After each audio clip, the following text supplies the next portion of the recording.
everyone, this is Tim from Your6 Studios. Today in this video I'm going to show you how to sign out of your Google account on your Android phone.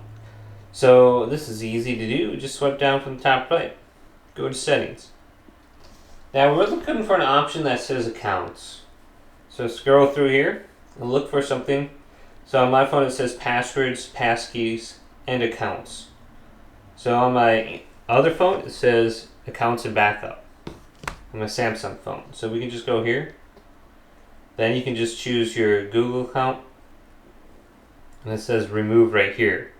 So you can just completely remove it from your phone now. And this will also log you out of Gmail. I believe like YouTube also. So if you have these applications that are connected to your phone, well, you're probably going to be logged out of those as well. So just look at it. Hopefully this quick little video did indeed help you guys out. Did leave it a big thumbs up and subscribe to my channel down below for more technical videos coming up next on Your6 Studios.